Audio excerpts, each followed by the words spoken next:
Today we're doing something a little bit different on the channel. We're doing a feature car. And I'm here at my friend Matthew's place. We're going to take a little look at the car today, and we're just going to kind of go around, check out all the neat features on this, talk to Matthew, get to know him, get to know the car. And if you could do us a favor, hit the subscribe, hit the like, hit the notifications. That lets us know, let you know when there's new videos up. That'd be awesome. Okay, let's get into it.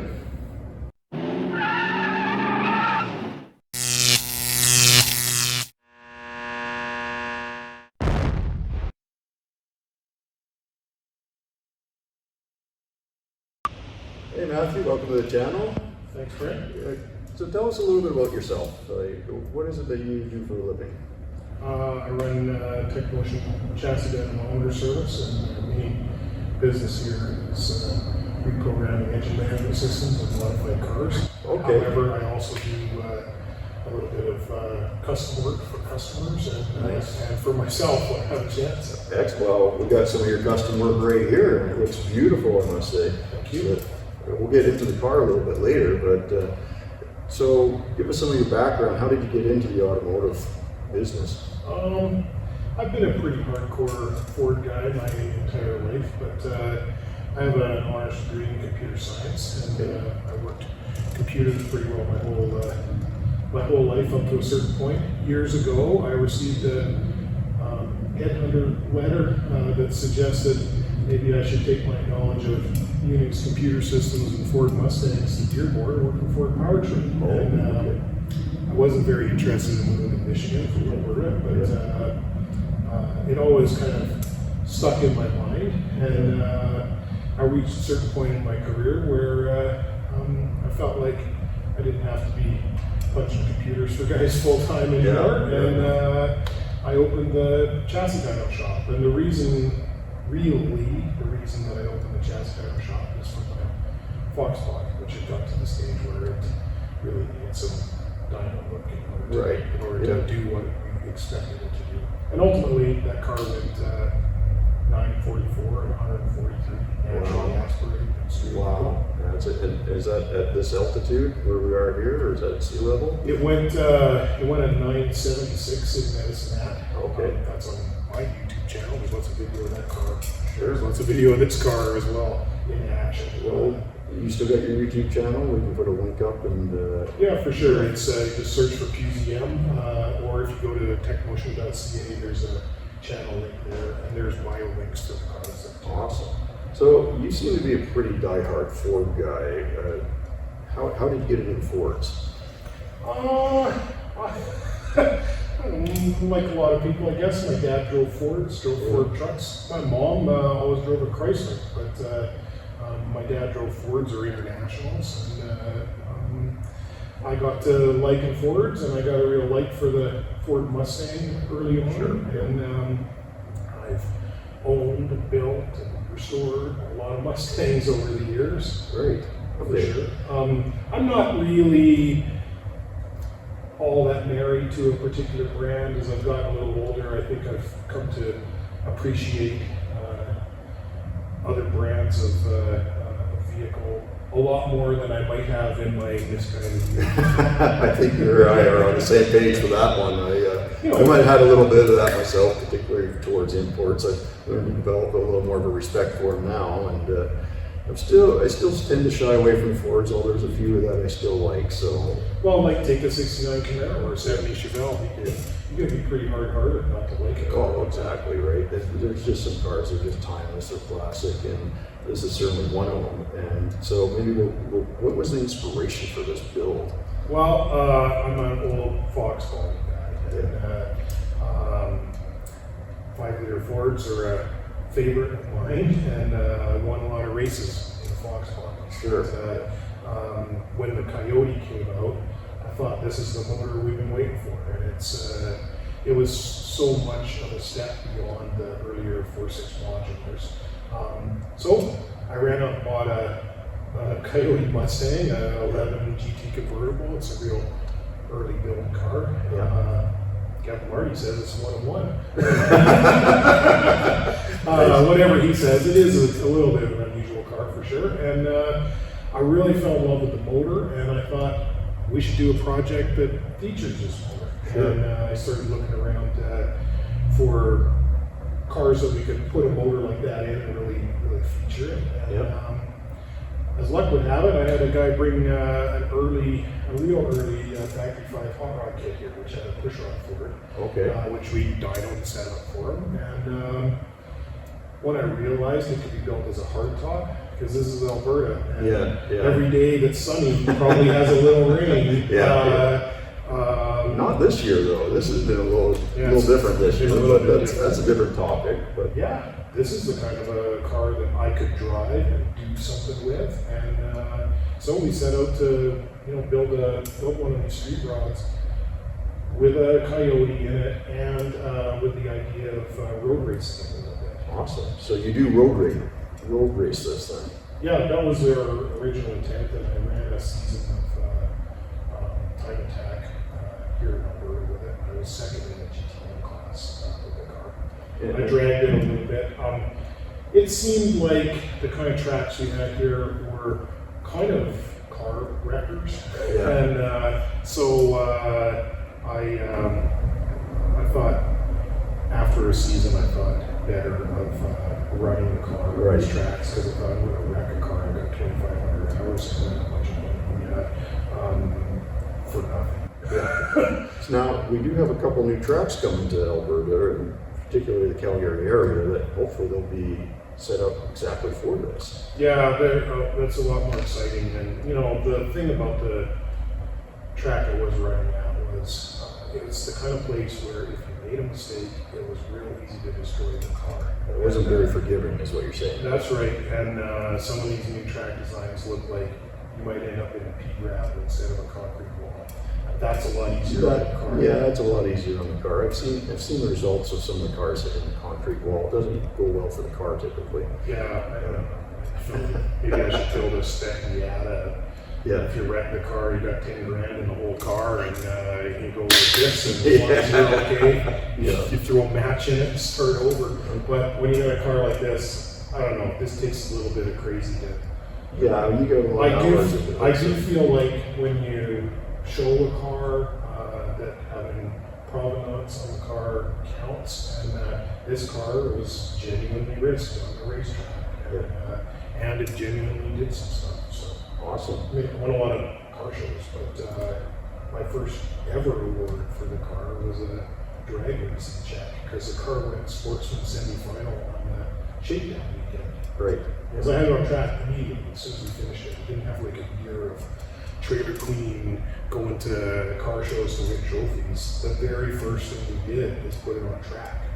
Nice. Well, it's the school of hard knocks, right? Just get it out there, get it, see what it does. That's what's. If we show it at an indoor car show, I show it with a 30-minute tape loop of the car in action at various events. So this isn't a trailer queen. This is. No, I drive it to the shows. Yeah. And, I mean, if it's overnight, you can't leave something just sitting in a hotel parking lot. People screw with it. So, and not necessarily to screw with it, but those fiberglass fenders, and you get somebody thinking they're going to get a beauty shot and sit on the fender, and it can cause a lot of damage. Right.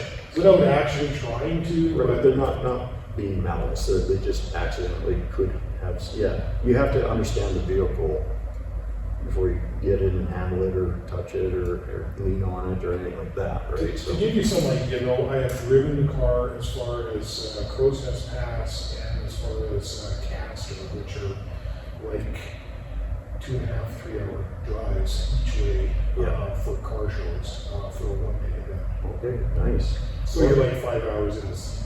Yeah, that's a bit of seat time in that for sure. So let's get back to the car now, and this is a 33 Ford, but it's a factory 5 body.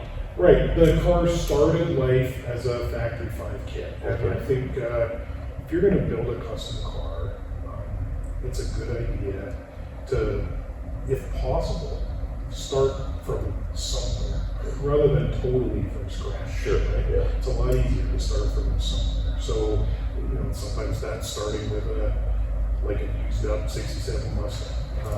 But in this case, I started with a factory 5 kit, and The car as presented is a simple modified that is about 20% factory 5. So this is only about 20% of the kit is factory 5. This isn't Well, as all the car factory as 5. presented is about 20%. Okay, well, that's interesting. So I guess let's get into it. Let's walk around and see some of the custom features that you put into it and just tell us a little bit about it. Sure, I'm never tired of talking about this car. All right, so let's walk around the car a little bit, Matthew, and give us some of the details on it. Let's start with, like, look at these tires and brakes here, for example. I noticed that these look pretty solid up front. Get in there. Yeah, those are Ford Cobra brakes, like would have been on a Terminator Cobra Mustang. So they're part store sourced, but that's what they are. And what's on the back? Oh, they're Bear SS4. Okay, now these are drilled and slotted back here. Yeah, you know, the when I ordered the brakes, I ordered these Bear brakes, and they fit fine with this modified 8.8 rear end. And I never thought about what the rotors were going to be, and they came slotted and cross-drilled and all that, which wouldn't have been my first choice. If you look at how the serious road race guys run, they usually don't run these kind of rotors because they're prone to cracking. So, Okay. when I put the rotors on the front, which is where most of your braking on a car is anyway, Right. I put on solid rotors. Sure. And I never went back and retrofitted these to solid rotors. It does create a little bit of a visual mismatch. And of course, it's a different set of brakes front to back, Bear on the back and Ford Terminator on the front. Right, but it's purpose done, right, for performance more so than show. So, and as you said earlier, this is a driving car. This isn't a show car. Well, you know, when It's you a little look bit at- of both. When you Yeah. look at a lot of these custom cars, there are a lot of decisions that are made purely for appearance. And I get them in here at the dyno shop all the time, where they've got swing over to they've the got dyno, choices huh? that are made purely for appearance. And when it comes to actually getting the car to work, a lot of these purely for appearance choices turn out to be a really bad choice. Yeah. So this is a car that was designed to work, be serviceable, and repairable, and reliable right from the get-go. And certain choices like that detract a little bit from the appearance of the car. Sure. But you end up with a lot better car. Absolutely. Okay, well, you did mention you got an 8.8 rear axle in this. Yeah. See if we can get a shot of that. So it's a modified 8.8. The Ford 8.8 is actually quite strong. This one has an Eaton True Track, which is a torsion style differential. It's got 410 gears, welded up axle tubes, and it has weld-on 9-inch style housings with outward axle retention. It's got Moser 31 spline axles, and then the Bear brakes with the 9-inch style housing heads. It's also got a girdle differential cap. Okay. So this is the kind of rear end which is strong enough to run, maybe with the exception of the posi unit, strong enough to run 950 for sure. I have a similarly built rear end with a spool and 33 spline strange axles in my Fox body, and that's a rear end that would be suitable to run 850. It's Yeah. run 944 and never given me any real trouble. Right, and the rear ends are also dependent on the weight of the vehicle as well, how much abuse you can put through them. So what is the weight of this car? Well, just back to the rear end a little bit. Yeah. Lots of guys put a 9-inch in, and there are lots of 9 inches that are already made up with axle mount or with suspension mount points and so on that are easier to put in, but a Ford 9-inch is heavier, Yep. and it has more parasitic loss. So the hot ticket is to run a built 8.8. All the parts are available to build an 8.8, but there really aren't any like assembled built 8.8s like this. It's a kind of a project. So at the end of the day, though, if you want the best operating stick axle for a car like this, a built 8.8, in my opinion, is the best choice. Right. So So the weight of the car, you asked about the weight. Yeah. With the door bars in, which are removable, and they're out right now because we're mainly driving it on the street, and with a fuel load, the curb weight is 2532. 32. Wow. And with me sitting in the driver's seat with my personal safety gear on, fire suit, hands device, helmet, and so on, the weight distribution is 51% on the back. So would you happen to know the weight of a newer Mustang with a 5.0 in it? Yeah, well, for starters, from a distribution standpoint, a typical Mustang is about 57% on the front. Right. And they will weigh anywhere, depending on what you call a new Mustang. Fox bodies can weigh as little as around 3,100. They're more typically 3,250, 33.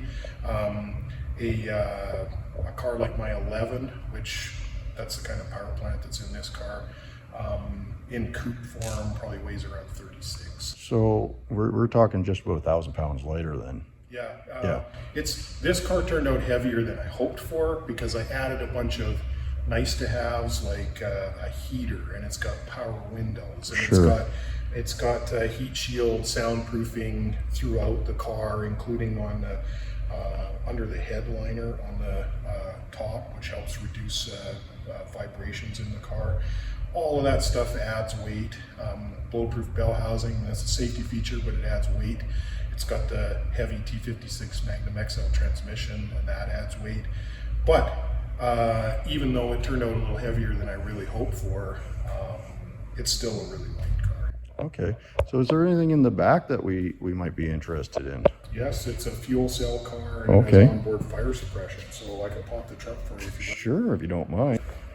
It uses the nitric left foam system like we use on aircraft carriers, which is field rechargeable. Okay. It's actually disabled right now for the street, but that's the fire bottle. There's a pull handle in the cab. There's Yep. a nozzle for me, and there's a nozzle under the hood for the engine. Okay. It uses a water and solution mixture, and then a CO2 canister to discharge. The cell is a 60-liter nominal capacity custom ETL fuel cell with a 3-inch aircraft style cap fill. Very which nice. that can be filled very quickly from a jerry can, or it could be filled from a high-speed pump, like a high-speed truck diesel pump, if it ran on diesel. Yeah, sure. And I think this is what's different about that is a lot of these cars have fuel fill problems, and there are guys who spend 20 minutes getting a tank of gas put in one of these cars. So Right. this does not have that kind of problem. Absolutely. Now, does this have the foam in the tank to Yep. help prevent the sloshing? It's got an in-tank Aeromotive 340 pump, Okay. and it's got it's a full cell with foam, and it's got a pump pocket with flapper doors, left, right, and front, so that And keep the sloshing down to a minimum and keep that fuel always available for when you're doing the hard corners and stuff. that's right. It also has a fuel level sender, which is a inductive style sender, and Yep. works with the speed hut gauges. The inductive sender is not as reliable as a float. And I love the fact that you still got room for your show stuff here, your chairs and stuff, so when you go to the car shows, you can set up, you get some rags that you can clean it, and you still got a little bit of space left, even with all that stuff in there. There's space for trophies. Nice, yeah. It's a really small car, and it is an exercise in packing to be able to take it to shows. I can't carry a big sign, but for shows I carry one of these 11x17 laminated cards, and then I have a little stand-up holder which I can keep behind the driver's seat to drive the car. Nice. So, since we're talking about the driver's seat and behind there, let's have a look at the interior. Yeah, let's have a look inside here. Okay, well, one of the first things in the interior is the seats. It uses Ultra Shield Rally Sport, which Yep. are an aluminum shell racing seat with an upholstery kit. It's an upholstery kit, all right, but it's you're pretty happy to get out of this car after you've driven it for a couple of hours. I bet, yeah. It uses RCI cam lock harness. Yep. 5-point harness, and I have a book on the car which I show with the car for people who are really interested, but one of the features is the harness is all set up so that it is well and truly attached to the frame. It's grade 8 hardware, and any of the belts where they're attached with tabs are attached with double tabs so that you don't get a shear problem that would break the belt loose. Yeah. The whole idea is, of course, when it comes to safety, if you crash the car, you want to be thinking, pretty sure I'm okay. Yeah, absolutely. Yeah, you want your car good, but more so you want yourself good. So. Yeah, there's a moment when you're looking the wrong way down a racetrack and you're both feet in and you have a little bit of time to think over your choices in life. Yeah, I bet. When I've been in that situation with the guys I've had work on the rollover system in the car and the safety I built into the car, I felt I'm pretty sure I'm okay, and that's what it should be. Yeah, awesome. So let's peek down at the pedals here. It's a Willwood pedal box. That's something that's supplied by Factory 5. There's a lot of this car that isn't, but that's a part that's Factory 5. So on that note, why is the car 20% Factory 5? Is it not a complete kit that they provide, or? Well, I mean, for starters, it's illegal to import a kit car into Canada, and it's illegal to import a car kit into Canada. So you can only import a starter car kit, and the starter car kit has to omit a huge array of needed things to make it into a car. It's funny because none of the parts that make up a car are illegal to import into Canada, but you just can't import it as a kit. Okay. So we got a chassis and a bunch of components from Factory 5, but you don't get it all. And I sourced the driveline, engine, transmission, rear end. That was all sourced locally. The gauges, they're not anything part of the kit. All of this paneling, that's all custom. There is no heater system for this kit, so we bought a heater system that's really designed for like a Mark IV coupe, and put it in this car. There's no fire suppression design for the car. That's all custom. This is an I Did It steering column, tilt steering column. It's an energy hub, removable wheel. That's Nice. all custom. There's nothing to do with Factory 5 there. The shifter and everything, that's all custom. The seats, that's custom. About 30% of the bars in the chassis are custom, including this whole rollover system, which was done by Chris McQuay at Unobtainium Welding. Okay. A guy who's one of the top fabricators anywhere in the world. It's done in chromoly, and I have a nice picture of this car which shows in black the powder coated parts that came from Factory 5, and in a natural color the parts that we put in. And like I said, about a third of the bars in the chassis are custom. The mirror system is a screen, so the entire mirror is actually a screen, and that takes a feed from a camera which is in this little slit of a rear window, and that's all custom, of course, and it's custom 3D printed mounts for that. Okay, there's the camera up there, and there's not much of a rear window, is there? There's not much of a rear window. The mounts for all of this stuff are custom 3D printed, which I designed and produced. Awesome. The installation of the screen mirror system has reduced the blind spot on the car almost to zero. So now I can see a car in the screen up to the point that I can see it in my peripheral vision. I suspect a motorcycle, if he was working very hard at it, could hide in a blind spot on the car, but an actual car can't. So awesome. Now I noticed one other custom feature here. Let's just come down to that.